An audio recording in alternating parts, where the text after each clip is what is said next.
बिस्मिल्लाहिर्रहमानिर्रहीम। अस्सलाम वालेकुम मेरी फ़ेसबुक और यूट्यूब फैमिली।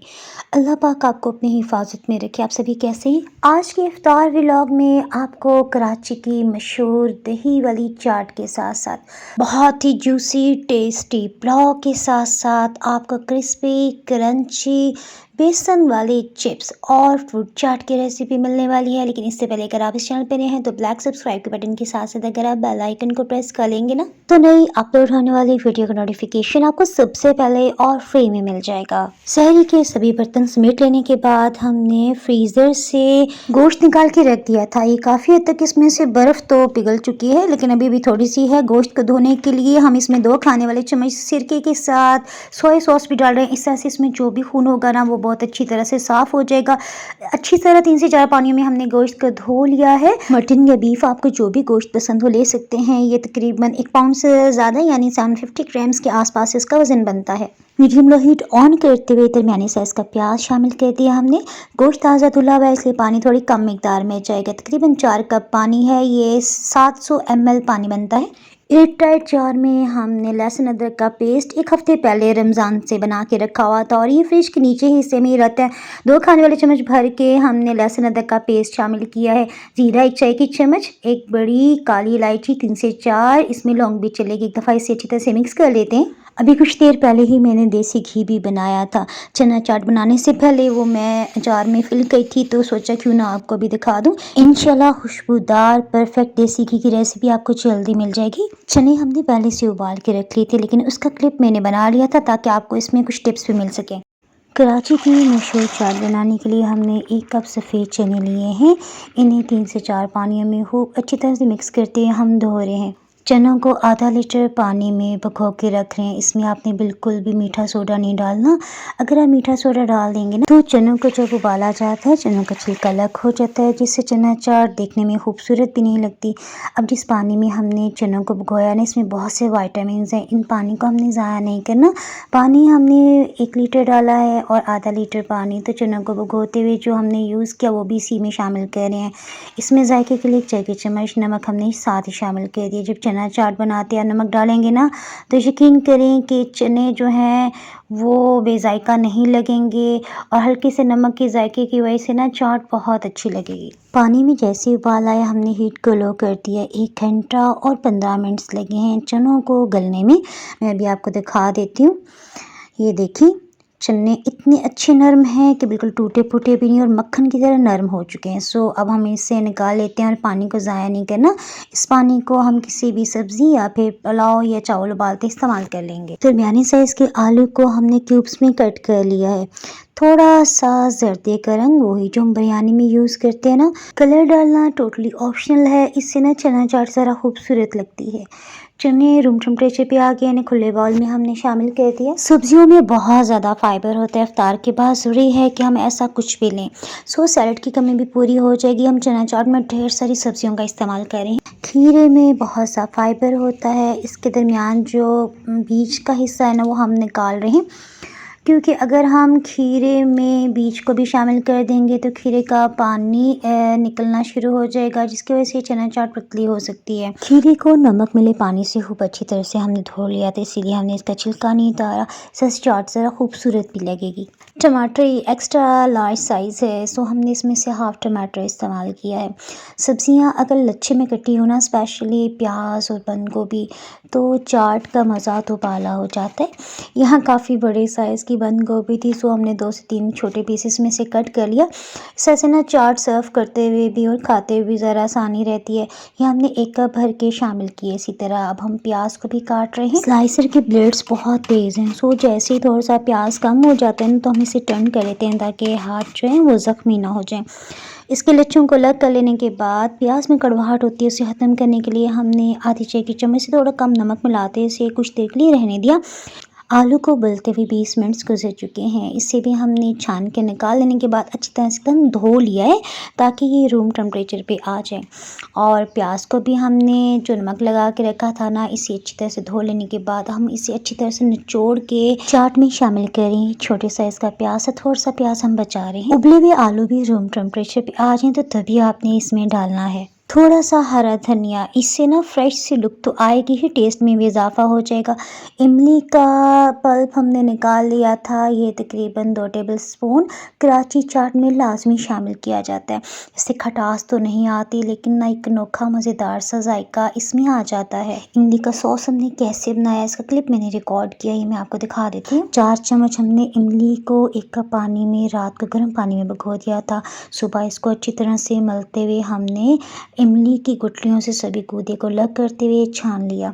अब हम इसे मीडियम लो हीट पे पकाने से पहले 1 कप पानी मज़ीद शामिल कर रहे हैं। आधी चाय की चम्मच इसमें हमने चिली फ्लेक्स, आधी चाय की चम्मच अदरक का खुश्क पाउडर, जिसे सौंठ भी कहा जाता है, डाल लेने के बाद हीट को लो करते हुए पका रहे हैं। इसी टाइम के दौरान में हमने 3 खाने वाले चम्मच शक्कर आधा कप पानी में अच्छी तरह से मिक्स कर लिए, क्योंकि हमने इसे छानना है। मे भी इसमें कोई मिट्टी के ज़रात या होता है ना कोई रेत के ज़रात ना हो। इसी में हम 1 टेबल स्पून कॉर्नफ्लावर डालते हुए इसे अच्छी तरह से मिक्स कर लेते हैं। अब हमने कुछ देर के लिए इसे पड़ा रहने दिया, उसके बाद हम आहिस्तगी से इसे छान रहे हैं। लास्ट में जो थोड़ा सा रह जाएगा इसे हम नहीं डालेंगे। अच्छा, इमली की चटनी से ये इसलिए मुख्तलिफ है क्योंकि हमने इसे चाट में डालना था, सो हमने इसे बहुत ज़्यादा पकाया, यहाँ तक कि देखें पैदा नीचे की सतह पे नज़र आ रहा है, यानी इतना हमने इसे गाढ़ा कर लिया ताकि ये चने चाट में चने के दानों के साथ चिपक जाए और उसे पतला ना करे। हमारा ये मेन मकसद है। टाइम की बचत के लिए हमने ये सॉस रात को बना के रख दिया है। चना चाट के लिए दही का मिक्सचर बनाने से पहले हम साथ ही गोश्त को भी चेक कर लेते हैं। गोश्त को गलने में तकरीबन 20 मिनट्स लग गए हैं। जब इसकी स्टीम सभी निकल गई तो हमने चेक किया, एक पीस को चेक कर लेते हैं, अगर इसका रेशा टूट जाए तो ठीक है। ज़बरदस्त गल चुका है। अब हम इसमें कुछ मसाले भी डाल देते हैं। नमक 1 खाने वाला चम्मच, लाल मिर्च पाउडर आधी चाय की चम्मच और फ्रेश ग्राइंड काली मिर्च का पाउडर, ये भी आधी चाय की चम्मच है। कसूरी मेथी और हाफ क्रश्ड खुश्क धनिया, ये 2-2 चाय की चम्मच हमने भर के डाला है। एक दफ़ा इसे अच्छी तरह से मिक्स कर लेते हैं। उसके बाद मसाले की भुनाई भी करते जाएंगे और साथ साथ हम चना चाट के लिए दही तैयार कर लेते हैं। कराची की अगर आप मशहूर चाट खाएं ना तो उसमें 2 चीज़ें होती हैं, एक तो उसमें चीनी डली होती है और दूसरा दही बहुत गाढ़ा होता है। हमने यहाँ चीनी 2 खाने वाले चम्मच के साथ, नमक सिर्फ आधी चाय की चम्मच और चाट मसाला 1 चाय की चम्मच भर के डाला है। दही अगर गाढ़ा नहीं है तो मलमल के कपड़े में डालते हैं ना, उसका एक्स्ट्रा पानी आप निकालेंगे। देखें, दही को चनों के साथ चिपका हुआ होना चाहिए। थोड़ा सा दही हमने बचा लिया था क्योंकि चाट खूबसूरत लगेगी ना तो खाने को भी दिल चाहेगा। थोड़ा सा दही के साथ हमने इमली का सॉस ऊपर इसके ऊपर डाल दिया है और सेंटर में थोड़ा सा केचप, बंद गोभी, प्याज और थोड़े से आलू हमने बचा लिए थे ना, वो हम लास्ट में डेकोर करते हुए इस पर डालेंगे। थोड़ा सा चाट मसाला भी। अच्छा, जब हम बिल्कुल सर्व कर रहे थे ना, इफ्तार टेबल पे जाने वाली थी चाट, तो तब हमने इसमें पापड़ी भी डाली। पापड़ी पर डाइनिंग और सर्च करेंगे तो तब भी आपको पापड़ी की रेसिपी मिल जाएगी। लेडीज़ को एक ही टाइम में बहुत सी काम करने की आदत होती है, सो हमने चावल बिना बीच का टाइम निकाल के भिगो दिए थे। इसमें अगर आप मेजरिंग कप में देखें ना तो 3 कप चावल बनते हैं और वैसे देखा जाए तो ये 500 ग्राम्स यानी आधा किलो की क्वांटिटी में हमने 4 से 5 पानी में अच्छी तरह से धो के रख दिया। अच्छा, अब हम गोश्त के मसाले की तरफ आ जाते हैं। इसमें बादियान का फूल हम डालना भूल गए थे और साथ हमने दालचीनी का पीस भी डाल दिया। गोश्त में अभी इसका कुदरती ऑयली है और पानी सभी खत्म हो गया है। हम इसमें ना 2 खाने वाले चम्मच भर के देसी घी डाल रहे हैं। गोश्त में अगर हड्डियाँ भी शामिल हो तो इसकी ताकत में कई गुना इजाफा हो जाता है। अब्बू जान को ना ये होता है कि कोई छोटी सी हड्डी का पीस ना हो, तो हमने ना हड्डियों को अलग से बॉयल करके ना तो उसको छान लिया था। वो जो हमारे पास इसका यखनी बच गई है ना, समझे यखनी है, तो वो हम ना 1 गिलास की मिकदार में थोड़ा थोड़ा पानी वही डालते हुए ना गोश्त को भूनते जा रहे हैं। इस तरह से गोश्त में जो भी बू होगी वो ख़त्म हो जाएगी और ये बहुत इंपॉर्टेंट है, वरना आपसे ना पुलाव खाया नहीं जाएगा। अच्छी गोश्त की आप रंगत देखें कितनी खूबसूरत हो गई है और ऑयल ऊपर की सतह पे आ गया है। सो अब हम इसमें ना 1 लीटर से ज़रा कम यानी तकरीबन 800 ml पानी डाल रहे हैं और ये 4 कप पानी बनता है। चावलों को हमने 4 से 5 पानियों में अच्छी तरह से धो के ना पानी में भिगो के रखा था। अब ये पानी हम इसमें नहीं डालेंगे, अदरवाइज ना अंदाज़ा ठीक नहीं होगा। किनारों के साथ साथ जो मसाला लगे ना उसे भी हम साफ़ करते जा रहे हैं। कोशिश करें कि चावल का कोई दाना भी ज़ाया ना हो। नमक मिर्च को टेस्ट करने के लिए ना थोड़ा सा ऑयल को हटाते हुए हम पानी को चख लेते हैं। इस तरह से हमें अंदाज़ा होगा कि नमक या फिर हम हरी मिर्ची इसमें मज़ीद कितनी डालें ना। तो यहाँ पे हम ये तीखी वाली हरी मिर्ची हैं 3 दरमियान से कट करते हुए डाल रहे हैं। इसमें ये होगा कि बच्चे जो है ना उन्हें भी आसानी होगी, इसी तरह बड़े भी। अगर वो नहीं हरी मिर्च खाना चाहते ना तो बड़ा पीस होगा, वो इसका स्लाइस को साइड पे करके खा सकते हैं। क्वार्टर कप हरा धनिया।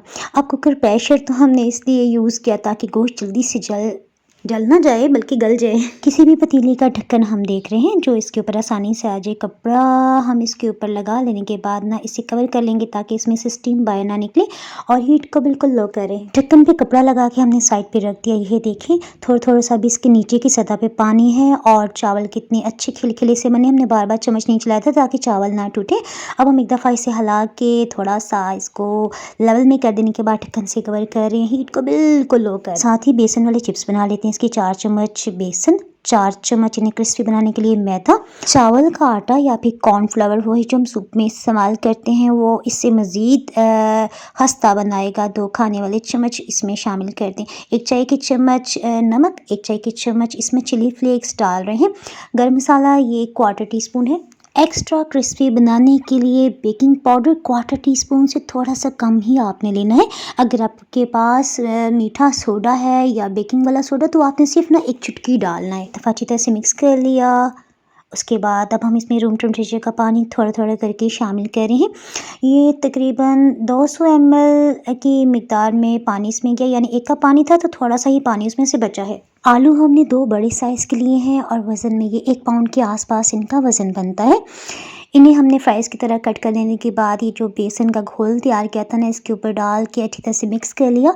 और ये देखिए इतना पतला है कि जब हम आलू को अच्छी तरह मिक्स कर लेंगे ना तो आलू को हाथ में एक एक करके आपने डालना है और ये जैसे जैसे आप डालते जाएंगे ना तो बस इतना ही चिपका होगा। बैटर जितना ज़रूरी है एक्स्ट्रा इसमें से नीचे गिर जाएगा। देखिए इस तरह से हो। हीट को हमने ना कम रखना है, यानी मीडियम से थोड़ा सा कम आपने रखना है और इसको तकरीबन 3 मिनट्स के बाद आपने उल्टाना है ताकि इस पे जो भी कोटिंग है वो इसके ऊपर अच्छी तरह से चिपक जाए, सेट हो जाए। हीट इतनी लो है कि 12 मिनट्स पे इन पे हल्की सुनहरी रंगत आई। उसके बाद हमने हीट को मीडियम कर दिया ताकि इन्होंने जो भी अपने अंदर ऑयल जज्ब किया है ना वो रिलीज़ कर दें। और ये एक्स्ट्रा क्रिस्पी बेसन के फ्राइज़ जो हैं ये इफ्तार से सिर्फ 5 मिनट पहले ही तैयार हो गए। इसी तरह चावलों का दम भी आ गया, वो भी मैं आपको डिश आउट करके दिखाती हूँ। रेसिपी बनाते हुए अगर मैं आपको बीच में बेसिक टिप्स नहीं दूंगी ना तो मुझे लगता है कि मैं इसका ना हक अदा नहीं करी, तो सॉरी वीडियो थोड़ी सी लंबी हो गई है। इसी दौरान में मैंने टेबल भी सेट कर लिया और 12 मिनट्स गुजर चुके हैं। ये देखें पुलाव को दम भी आ चुका है। अजान का वक्त हुआ ही जाता है।